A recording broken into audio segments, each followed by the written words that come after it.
$50,000 zarariga sotilayotgan hovli, lekin juda ham fayzli, zo'r xonadon ekan. Startivi $275,000 so'ralgan mana shu hovlimiz hozirgi paytda pul zararligi uchun $225,000 srochno sotuvga chiqib ketyapti. Okamiz, "Aka, bir hafta 10 kun ichida bir amalab tez sotib olishim kerak" deyaptilar. Ulgurdi deydi-ku. 8 sotix, 12 ta xona, 4 ta sanuzelga ega bo'lgan podvallari bor. Mana shu hovlimiz xudo xolasizniki bo'lishi mumkin. Tezroq ulgurib olib qolsangiz, ham naqdga, ham ipotekaga ulgurib qoling.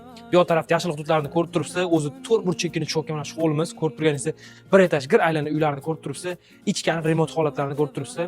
Ozgincha asvejit qilsa, uyimiz yana ham chiroyli holatga keladi. Hozirgi paytda odam yashayotgani uchun shunaqa ozgincha chang kirib bo'lib qolgan. Shu hisobiga bitta asvejit qilsa, uyimiz yana ham chiroyli holatga ochiladi. Bitta dona uyimizga kafil yoki burchakka qo'ysiz, yana ham chiroyli holatga kelar ekanda. Yozgi oshxonalarni ko'rib turibsiz. Ko'chalar ham qop-qora asfalt, tinch shina mahalla, suv, svet, gaz, internet, Wi-Fi, hech qanaqa muammogarchiligi yo'q. Podvallarni ko'rib turibsiz, katsolni xonalari hamma shart-sharoitiga ega zo'r xonadonimiz. Bu yoq taraf darvozaxonani ko'rib turibsiz, qanaqa kattaligini qaranglar.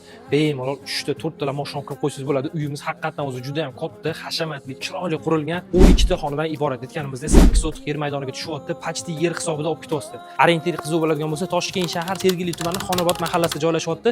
Aniqroq ma'lumot, lokatsiya kerak bo'ladigan bo'lsa, pastda nomerlar qoldiramiz, telefon qiling, aloqaga chiqing.